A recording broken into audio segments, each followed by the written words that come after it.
bien leur faire comprendre qu'aucune langue ne se traduit terme à terme. Il n'y a pas de correspondance terme à terme, et que toutes les langues, quelles qu'elles soient, disposent de régularités qu'on peut observer et qui leur permettent de lier la forme au sens. Voilà. Et puis des exemples, des couleurs.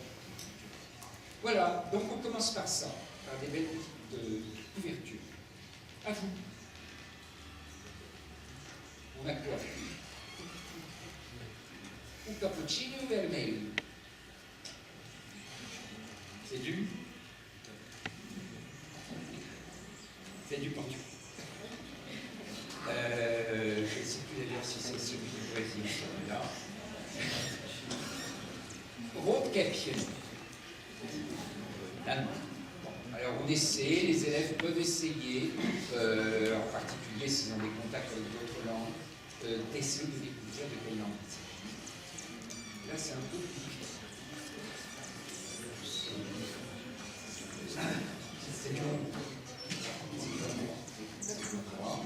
Et là, alors ce qu'il faut lire c'est carré rose. C'est du breton. Voilà. Bon, donc vous voyez, d'abord, une mise en situation, la découverte. Alors là, vous allez travailler un petit peu plus. Il va falloir essayer de retrouver le mot rouge dans le titre en chinois ici, et retrouver le mot petit. Allez, on n'est pas méchants. Parce que les élèves le font, hein, ce que je... Attention à vous si vous ne le faites pas.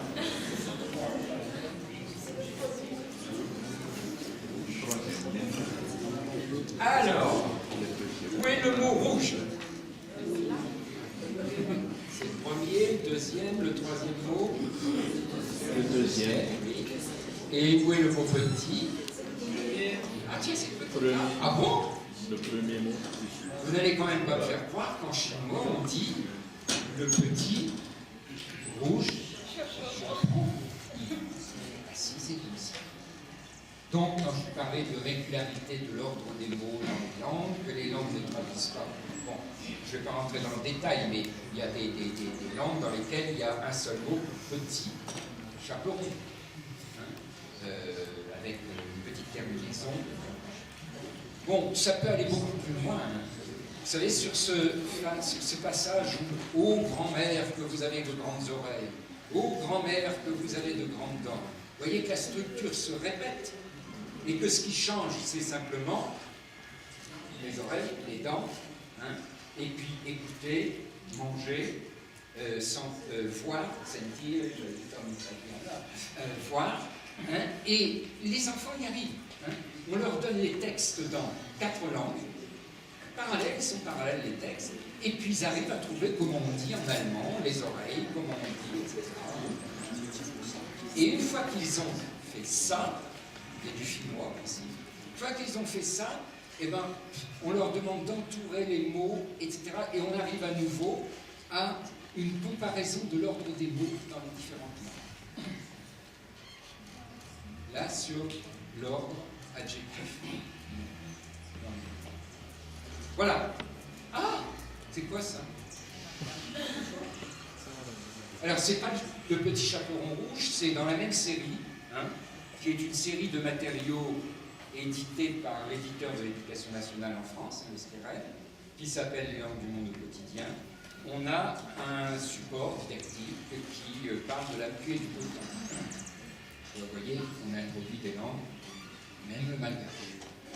Alors, ça veut pas dire qu'on va enseigner le malgache à Montreuil, dans la banlieue parisienne où j'habite, hein, pas ça. Mais le malgache va servir à développer un certain nombre de choses sur lesquelles on va revenir. D'ailleurs, le malgache, on le retrouve aussi, et c'est vraiment, c'est pas rien que pour vous que ça a été fait, hein, dans la version école maternelle de ce matériel, hein, édité en France. Et là, vous allez voir, on a vraiment un gros problème. On a un doudou qui est très simple. On le retrouve dans un coin de la classe. Et puis, bon, ben, qu'est-ce qu'on fait avec un doudou qui est sale? Ben, il faut qu'il aille au bain. Non, il ne veut pas y aller. Il ne veut pas se laver. Il dit, peut-être que je me laverai si on chante une belle comptine qui me plaît bien. Alors on va essayer une comptine en anglais, une comptine en italien, je ne sais plus exactement. On va demander, puisque dans la classe il y a des élèves qui parlent différentes langues à la maison, on va demander aux parents de venir dans la classe. Vous voyez le mouvement, qui est une raison pour faire venir les parents dans la classe et pour faire découvrir par les petits camarades toutes les langues de la diversité de la classe. Et d'une façon qui est pédagogiquement, on est en maternelle là, qui pédagogiquement a du sens, où les parents voient qu'ils apportent quelque chose. Alors avec donc les comptines, les parties du corps, là c'est du tchétchène. Ah, ça lui plaît toujours pas ce qu'on lui a montré. Alors la maîtresse dit, ah mais j'ai une collègue à Madagascar qui m'a envoyé une comptine. Alors, c'est une mère qui a une origine malgache qui va donner cette comptine. Et on a choisi de dire que cette comptine-là, ça sera celle qui fera que ça va vraiment plaire à notre doudou et que notre doudou va se laver. Vous voyez, comme le malgache est mis en évidence. Vous la connaissiez? Oui. Bon. Vous voulez me la chanter?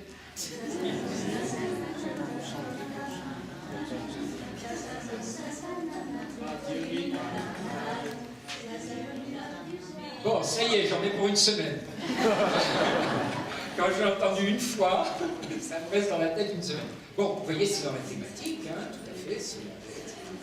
Bon, alors, je vais vous montrer encore un petit peu d'éveil aux langues, et cette fois-ci, en nous orientant, attendez que je me retrouve dans mes diapos. Voilà. Il y a un site du Québec qui s'appelle Elodie. Il y a beaucoup d'activités d'éveil aux langues en ligne. Ne vous inquiétez pas, ce qui ne vous manquera, c'est certainement pas des activités. Il y en a beaucoup. Quand je vous aurai donné la bibliographie et la cytographie, vous le verrez. Alors, ça c'est donc un site du Québec qui justement travaille beaucoup autour du passage à l'écrit, de lecture-écriture, donc pour des enfants jeunes. Alors, peut-être que cette activité-là, je vais vous montrer très vite, elle ne va pas vous permettre, vous auriez du mal à l'utiliser si vous n'avez pas de matériel pour faire entendre des sons à l'intérieur de la classe. Ça, il faut bien voir. Mais il y a peut-être aussi quand même quelques idées qui pourraient être intéressantes, toujours dans le sens de, tiens, est-ce qu'il n'y a pas là quelque chose, pas que je vais appliquer, mais quelque chose qui peut être des idées que je peux essayer d'utiliser moi aussi. Alors, nous allons jouer avec Ninon la Guenon. Ninon la Guenon, c'est aussi une peluche. On est en maternelle et en fin maternelle cette fois. La Guenon raconte, elle a fait le tour du monde, et elle raconte qu'elle a travaillé dans des cirques. Elle aimait bien le cirque. Alors il y a un cirque roumain, un cirque philippin, des Philippines, et un cirque arabe. Et elle raconte aussi aux élèves, aux enfants, que pour taquiner les directeurs de cirque, elle s'amusait à répéter plusieurs fois la première syllabe des noms d'animaux que le directeur présentait. C'est-à-dire si en français, par exemple, le directeur avait présenté les chameaux, eh bien, il se serait amusé à dire chameau, quelque chose comme ça. Ceux qui d'entre vous travaillent sur le passage à la lecture, voient bien ce qu'on est en train de faire. On est en train de faire du découpage phonologique des syllabes. Bon, alors donc, avec les enregistrements, on fait écouter, pas en philippin, la langue c'est le tagalog, donc ça va être par exemple so, pour les chiens, en roumain, en arabe, etc. Pourquoi est-ce que l'on veut passer à ce moment-là par d'autres langues? Alors on va toujours dire avec l'éveil aux langues, parce qu'il y a une ouverture à la diversité, et à la reconnaissance de la diversité. Mais je crois que ce que l'on peut voir avec ce type d'activité, c'est que on utilise un principe qui est que lorsque les enfants ne connaissent pas une langue, ils sont bien amenés à faire porter toute leur attention auditive, hein, et éventuellement graphique, si on le voulait après, hein, et tout un effort de mémorisation beaucoup plus grand, parce que justement, ça n'est pas un mot courant. C'est-à-dire que l'on fixe l'attention des enfants sur, non pas le mot, avec un mot qu'ils connaîtraient déjà, mais sur la caractéristique, les caractéristiques phoniques de ce mot. Et ça, c'est quelque chose qui est important dans les activités qui mènent à l'écriture. Bien sûr, ça ne veut pas dire qu'on ne va pas faire la même chose avec la langue dont on enseigne l'écriture. Mais on est en train de fabriquer et de monter chez l'élève, chez l'apprenant, une capacité d'écoute, une capacité de répétition de son qui va lui être utile ensuite pour n'importe quelle autre langue. Ce que, de façon générale, l'éveil aux langues vous amène, comme je l'ai dit tout à l'heure, mais je reviens dessus, c'est des exemples qui montrent que l'on peut à l'école faire autre chose avec les langues que les enseigner. Et comment on peut le faire? Comme je l'ai dit, l'école ne peut pas enseigner toutes les langues. Pas possible. Mais les enfants ont des langues diverses. Donc on peut peut-être faire quelque chose avec. Avec des objectifs précis, ouvrir à la diversité, contribuer à rendre les élèves la fierté de leur langue, parce qu'on s'y intéresse à l'école, ou de leur variété linguistique, et de se servir de toute langue ou variété linguistique comme d'un contraste qui permet de mieux comprendre comment les langues que l'on enseigne fonctionnent. Donc il y a des objectifs derrière. Et je vais renvoyer à ce qu'avait écrit Vololun il y a déjà en 2007, à peu près, que ça avait été écrit. Et je pense que c'est dans ce sens-là qu'elle allait, en envisageant que les AL puissent servir, par exemple, à introduire les variétés régionales de malgache en classe. Elle évoquait en même temps, j'ai relu ton article, des difficultés d'ordre général. Il est vrai que dans les approches plurielles, on a plutôt une orientation pédagogique cette fois, qui est de la construction des compétences et la construction du savoir par la découverte, par les élèves, et que peut-être il y a des problèmes dans un système éducatif où on met aujourd'hui plutôt dans une pédagogie transmissive. Mais tout ça, ça se discute, c'est des points de discussion. Ça ne veut pas dire que c'est forcément débarrage. Bien, oui, il faut que j'avance. J'ai encore au moins un quart d'heure, c'est ça? Non, et j'irai jusqu'où je pourrais. Je vais revenir maintenant sur la didactique intégrée des langues. Cette didactique intégrée des langues, on peut vérifier, voilà ce que c'est, la didactique intégrée, établir des liens entre toutes les langues qui sont étudiées dans le cursus scolaire, et elle permet la mise en œuvre d'un principe général, elle appuie sur le connu pour aborder le moins connu, sans oublier les effets en retour de telles synergies. C'est-à-dire que lorsque l'on parle de L1 vers L2, eh bien, en même temps, ce travail-là va aussi servir à renforcer les compétences en L1. Ça n'est pas que dans un seul sens. Et évidemment, bon, je passe sur cet exemple, tant pis, mais évidemment, quand on regarde Élan, il y a... Excusez-moi, je suis un peu perdu dans ce que je voulais faire. Quand on va aller trop vite, en fait, on se perd. De toute façon, vous vous souvenez bien de ce qui était dit en Élan, et si je reviens sur ce que je pourrais considérer comme peut-être des oublis actuels d'élan par rapport à ce que je vous présente des approches plurielles, c'est d'une part que les approches plurielles, ça ne concerne pas qu'une langue qui serait la langue dite maternelle et le français, mais que c'est quelque chose qui doit se continuer sur l'ensemble du curriculum, avec les autres langues que l'on va enseigner, on en a parlé tout à l'heure, la possibilité d'autres langues, et je trouve aussi que ce retour sur la langue 1 n'est pas suffisamment souligné dans les documents que l'on peut avoir sur Élan. Bon, je ne sais pas, je vais faire le choix de ne pas rentrer dans le détail d'Élan, parce que j'aurais pu mais on verra dans la discussion peut-être. Alors, là, l'approche plurielle suivante, c'est ce que l'on appelle l'intercompréhension entre les langues parlées. C'est quoi? C'est un travail d'apprentissage et de réflexion comparée qui porte sur deux ou plusieurs langues d'une même famille. Là, on travaille sur les familles de langues romanes, germaniques, slaves. Qu'il s'agisse de la langue de la famille à laquelle appartient la langue maternelle de l'apprenant, la langue de l'école, ou d'une famille de langues dont il a effectué l'apprentissage. C'est-à-dire, par exemple, qu'à partir du français, on peut partir vers l'espagnol. C'est peut-être quelque chose qui peut être intéressant.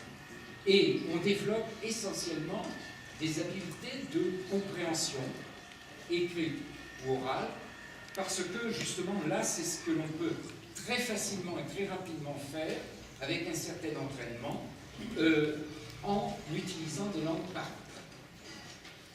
Bon, voilà par exemple, je vais pris un seul exemple, un exemple qui s'appelle Oromania, c'est un matériel qui est accessible également en ligne, qui est pour des élèves de l'école primaire qui parlent une de ces 6 langues romanes.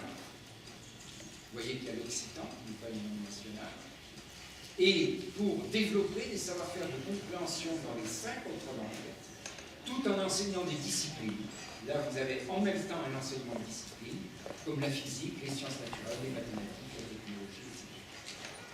Bon, là, j'ai fait exprès de prendre quelque chose en italien, parce que vous allez trouver tout de suite que l'espansione dell'universo, c'est en français, l'expansion de l'univers. Hein.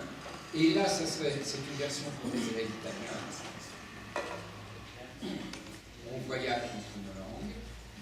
Et vous avez des petits textes avec des enfants qui parlent différentes langues et puis qui essayent de s'intercomprendre, de se comprendre les uns les autres. Et c'est comme ça dans le matériel. Et dans le matériel, ben, on a un bon petit martien qui nous a traduit le même texte dans les différentes langues que je viens de citer, et qui porte toujours sur la thématique de l'univers. Et oui, mais malheureusement, et ça arrive très souvent avec les martiens, il a oublié le nom. Et comme par hasard, la langue qu'il a oubliée, c'est la langue des élèves, l'italien. Donc, pour les élèves, à partir donc des textes dans les autres langues romanes, eh bien, ils vont devoir essayer, en comparant, d'essayer de retrouver ce que cela signifie dans leur propre langue. Alors, ils y arrivent. C'est ça qu'il faut bien se mettre dans la tête. Ils y arrivent parce qu'ils ont pris l'habitude de comparer. Ce sont à nouveau des élèves de la fin de l'école primaire et du début du collège. Voilà. Et après, on fait aussi des systématisations. Par exemple, on fait découvrir par les élèves que vous avez une correspondance régulière, et ça c'est très important pour développer l'intercompréhension entre AD, AD, etc., selon les langues romanes. Voilà, ça peut peut-être inspirer des travaux de votre part. Alors, ensuite vient peut-être, oui, est-ce que ça ne serait pas intéressant, éventuellement, d'imaginer que l'enseignement du français puisse, ici, si j'essaye de réfléchir un tout petit peu, que l'enseignement du français puisse se prolonger par la découverte d'autres langues latines, et Dieu sait si elles sont importantes dans le monde, en particulier je pense au portugais et à l'espagnol, et est-ce que certains de ces procédés ne seraient pas également quelque chose qui pourrait faire un travail fructueux du point de vue de la reconnaissance, cette fois, des compétences dans des variétés de la langue nationale, sans avoir pour autant à les enseigner. C'est une possibilité, moi je ne dis pas qu'il faut faire, je dis exactement quelle était ma position. Alors, les approches interculturelles. Bon, simplement pour vous montrer en quoi les approches interculturelles, ce sont des approches plurielles, parce que cette fois, il s'agit de mettre en relation des éléments culturels et non pas des éléments linguistiques. C'est-à-dire qu'elles ont en commun, toutes les approches interculturelles, et elles sont nombreuses, de préconiser l'appui sur des phénomènes relevant d'une ère culturelle pour en comprendre d'autres qui relèvent d'une autre ère culturelle. Voilà. En fait, on fait du lien, cette fois, entre des phénomènes qui se déroulent dans des aires culturelles différentes. Je vais tout de suite vous donner un exemple. C'est quelque chose qui a été développé pour des étudiants cette fois-ci. Mais l'exemple est tellement bon du point de vue pédagogique que c'est celui que je préfère. Alors, ils viennent de pays différents et ils apprennent l'espagnol en Espagne. Qu'est-ce qu'ils découvrent du point de vue culturel? Les comportements habituels, plus fréquents, les façons de penser, de dire les choses en Espagne. Dans certaines régions d'Espagne, là aussi, il ne faut pas penser que tout est pareil partout, dans un seul pays. Et ce qu'on va leur demander, c'est d'écrire, comme vous le voyez, un guide pour un Espagnol qui aimerait visiter votre pays. C'est-à-dire, on leur demande d'inverser la perspective. C'est-à-dire qu'ils vont réfléchir sur ce qui se passe chez eux, en termes de coutumes, d'habitudes culturelles, et, très pratiquement, dire attention, vous allez arriver en Espagne, moi je suis allemand par exemple, je vais écrire un guide pour un Allemand qui va venir en Espagne. Vous allez arriver en Espagne, faites attention à ne pas mal interpréter telle ou telle chose. Par exemple, en Espagne, quand on se sépare, ça dure des heures. En Allemagne, non, ça ne dure pas des heures. On dit au revoir, salut, et ça ne veut pas dire qu'on est impoli si on le fait. Et si vous faites ça avec un Espagnol, c'est ressenti comme une sorte de mépris vis-à-vis de vous. Ou alors, qu'est-ce qui paye bon, là aussi, il y a plein d'exemples très concrets d'amitiés qui se sont rompues parce que l'un attendait que ce soit l'autre qui paye. Ça va jusque-là. On raconte même l'histoire d'un flirt avorté entre un Allemand et un Espagnol à cause de ça. Vous voyez si c'est important. Voilà. Donc, finalement, je crois, si je suis toujours dans mon plan, qu'on a fait le tour des approches privées.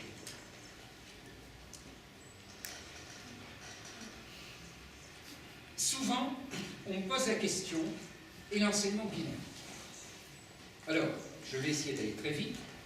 Est-ce que l'enseignement bilingue est une cinquième approche privée? On ne l'a pas considéré comme. Ceci dit, quand je vous ai présenté Élan, qui est un enseignement qui se dit bilingue, quand je vous ai présenté Élan, j'ai dit c'est une approche plurielle. Ça préconise la didactique intégrée. Moi, je dirais très volontiers que tous les enseignements bilingues, et attention, tous à une condition, qu'ils effectuent un travail de mise en relation entre les langues.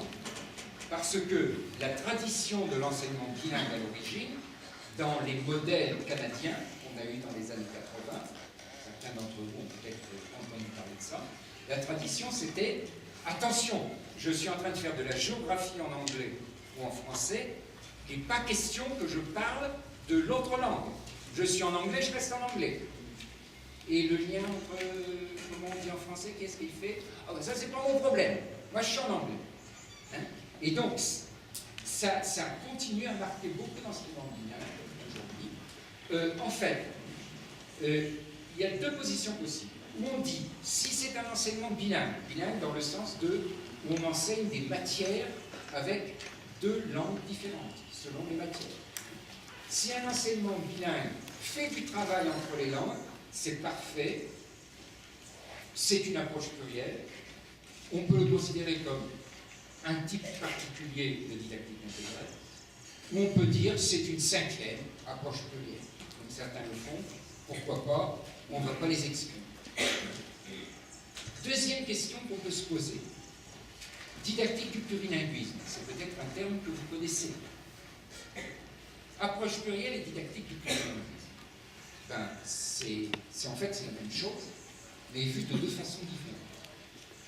Quand on cherche une caractéristique commune à tout ce qui est appelé didactique du plurilinguisme, on voit que cette caractéristique, c'est favoriser des démarches d'apprentissage dans lesquelles l'apprenant peut s'appuyer sur ses connaissances linguistiques préalables. Vous voyez, en gros, c'est ce qu'on vient de dire. Mais là, la définition, qui est celle-là, elle se situe au niveau des processus d'apprentissage que l'on cherche à développer. Les approches plurielles, je vous ai dit, j'en suis un petit peu papa de ces concepts-là, et moi je suis très, mais vraiment, pas du tout intellectuel, terre à terre. Moi je regarde ce qui se passe dans la classe. Et les approches plurielles, on les a définies par ce qui se passe dans la classe.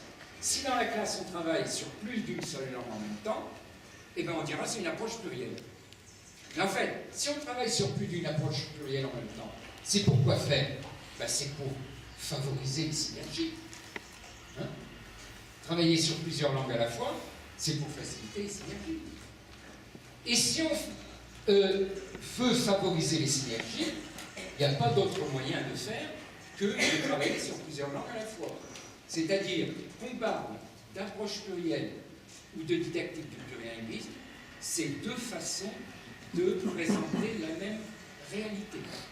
Ça recouvre les mêmes réalités didactiques dans la classe. Ça recouvre les mêmes approches. Bon, j'ai dit tout à l'heure, les approches plurielles, elles résultent de l'histoire de la didactique des langues. Elles sont antérieures à la notion même d'approche plurielle. Il y a actuellement beaucoup de raisons qui feraient que on pourrait très bien ne plus dire les approches plurielles, mais dire l'approche plurielle. Là, au singulier, une approche plurielle. Donc le principe, c'est établir des liens, etc. Bon. Et selon les contextes et les classes dans lesquelles on travaille, les objectifs qu'on a, eh bien, on dirait que c'est plutôt des rayonnants, que c'est plutôt, etc., etc. C'est deux façons, là aussi, de voir, mais surtout, ça me permet d'insister sur une chose. Je vous les ai présentés de façon séparée. C'est l'histoire de la didactique des langues, comme ça. Et je voulais vous permettre de vous y retrouver dans cette histoire. Mais, finalement, quand on va travailler avec un public particulier, on va dire, tiens, je voudrais bien leur faire de la didactique intégrée, donc je vais travailler avec les langues que l'on enseigne, et c'est ça, la didactique intégrée, faire les liens entre les langues que l'on enseigne à l'école. Mais je vais dire, c'est quand même dommage, leurs compétences existantes, elles incluent aussi des variétés de la langue nationale. Elle inclut aussi des langues de la migration, par exemple. Et j'ai envie de les intégrer aussi. Alors, est-ce que j'ai le droit ou pas le droit? Parce que c'est pas le problème. Bien sûr que j'ai le droit de les intégrer. J'ai le droit de mettre dans la didactique intégrée, en fait, j'ai le droit d'y mettre de l'éveil aux langues. Tout ça, ça se mélange parce que c'est finalement la même maison. Voilà. Alors, je vais terminer là-dessus. Et puis après, si vous me permettez, j'aurai encore un mot.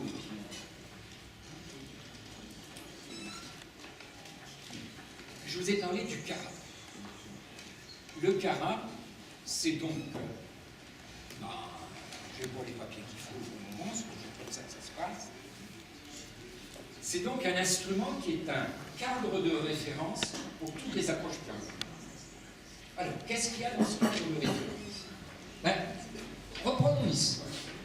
Un jour, du côté des années 2004, on va dire, au début du projet, on s'est dit, tiens, il y a une particularité commune à ces approches plurielles, c'est qu'elles travaillent simultanément sur plusieurs langues. Toutes, les langues, etc., les quatre.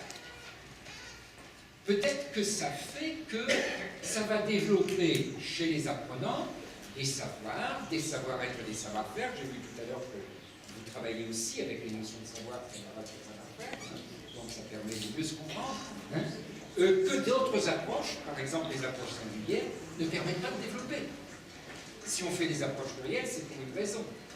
Et puis, comme c'est une particularité commune, les approches plurielles vont avoir des savoirs, vont développer des savoirs, des savoir-être et des savoir-faire qui vont être particuliers à ces approches. Par exemple, savoir que chaque langue a sa façon d'appréhender, d'organiser la réalité. Ça, c'est dans les savoirs. Dans les savoir-être, ça va développer une acceptation positive de la diversité linguistique, culturelle de l'autre, etc. J'ai mis des années, pendant des années, je racontais à tout le monde que enseigner dans un pays d'Europe la langue du pays plus l'anglais, c'est pas la diversité, rigolons pas. L'anglais, c'est la langue déjà commune des médias, et donc l'enseignement des langues, si c'est la langue du pays et l'anglais, ça ne favorise pas la diversité, au contraire, ça favorise le repli sur ces deux langues-là, qui sont déjà majoritaires et hégémoniques. Bon, savoir utiliser les là c'est un savoir-faire. Savoir utiliser les connaissances et les compétences dont on dispose dans une langue pour des activités de compréhension, de production dans une autre langue. Ça se développe, ces capacités-là. Hein? Ça se développe grâce à des approches plurielles. Savoir que l'on a une identité multiple. Là, on revient sur des choses un peu plus sociales. La curiosité. On va développer la curiosité envers tout ce qui est autre. Et on va savoir aussi comparer les diverses pratiques culturelles. Et alors, on s'est dit, puisqu'il y a tous ces objectifs en commun, si on en faisait une liste, si on numérotait cette liste, si on organisait cette liste, et si on en faisait un référentiel. Et de ce fait, à partir des approches plurielles, on a fait un référentiel commun à l'ensemble des approches plurielles, que je vais avoir très peu de temps pour vous présenter, mais vous le trouvez tout facilement sur ce site.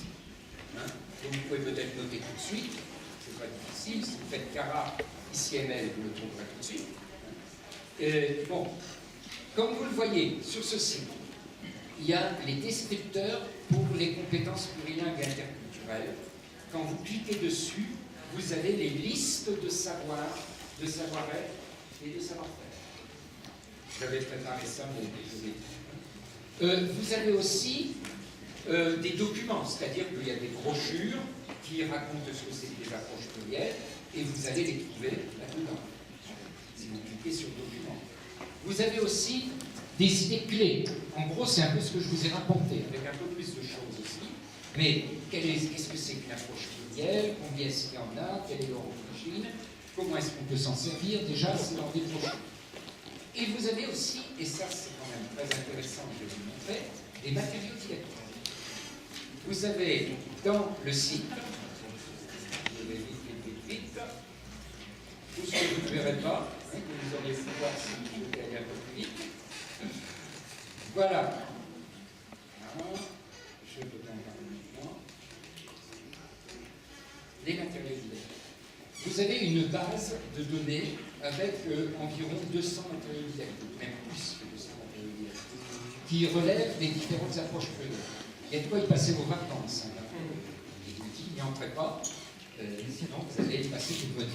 Alors, donc, vous pouvez, ça c'est intéressant, chercher ces matériaux didactiques, que vous pouvez télécharger. Hein. Il y a une fiche descriptive, et on télécharge, c'est gratuit, hein, c'est public, etc. Vous pouvez les chercher à partir des descripteurs, c'est-à-dire des savoirs, savoir-être, savoir-faire que je vous ai présenté rapidement tout à l'heure. C'est-à-dire, vous êtes intéressé par un savoir. Eh bien, vous pouvez, avec l'interface de recherche, voir quels matériaux didactiques vous permettent de le développer chez vos élèves. Vous voulez ouvrir vos élèves à la diversité. Hein, c'était un des éléments de tout à l'heure. Vous allez chercher, vous faites une recherche avec le descripteur. Et alors, bien sûr, vous pouvez aussi rechercher selon les niveaux de vos élèves, bien sûr. Parce que le CARAP, ça va de la maternelle à l'enseignement pour les adultes. On y reviendra peut-être tout à l'heure, je ne vais pas plus vous en parler. Voilà, donc vous avez des matériaux didactiques et vous avez aussi du matériel pour la formation des enseignants. Et pour l'auto-formation des enseignants. Si vous vous dites, à Candelier, c'était pas si inintéressant, c'était pas trop intéressant, mais pas si inintéressant que ça, ce qu'il a raconté, mais le fou, il a voulu tout nous dire en une heure. Moi, j'aimerais bien retrouver. Eh bien, vous avez sur le site, dans Formation des enseignants, vous avez du matériel d'auto-formation, c'est-à-dire des PowerPoint. Vous pouvez d'ailleurs, c'est un conseil qui est donné, vous réunir un petit groupe, hein, 3 copains, 3 collègues, 4, puis on travaille ensemble et comme ça, on découvre peu à peu qu'est-ce qu'il y a dans les approches plurielles et dans les macros. Ce sur quoi je voulais terminer, et là je termine vraiment, c'est la diffusion actuelle des approches plurielles. Vous savez, tout à l'heure j'ai parlé d'un certain Ludi. Ludi, c'est quelqu'un qui a fait un rapport sur l'enseignement des langues en Suisse.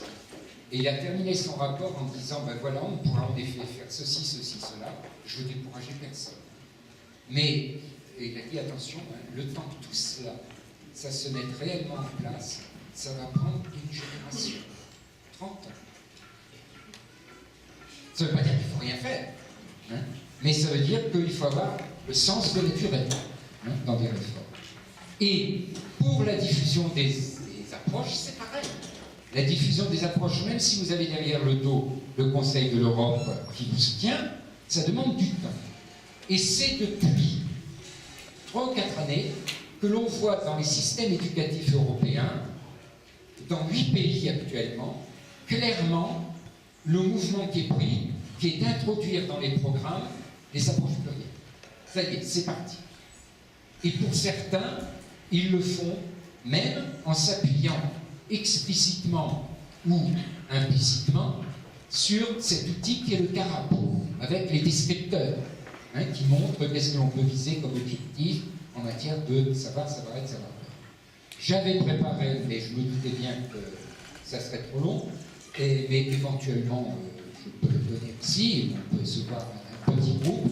J'avais préparé une petite présentation de la façon dont différents systèmes éducatifs européens qui vont de la Suisse romande, la Suisse italophone, voilà, il y a 2 Suisses, et la Finlande, jusque la France aussi récemment, j'avais préparé un petit PowerPoint, à la fin de ce PowerPoint, qui permettait de vous faire découvrir comment, de façon différente, hein, ils introduisent les approches plurielles aujourd'hui dans leur nouveau programme. Bon, je suis désolé, j'ai mal calibré, il y a tellement de choses à vous dire que je ne savais pas quoi éliminer. Merci.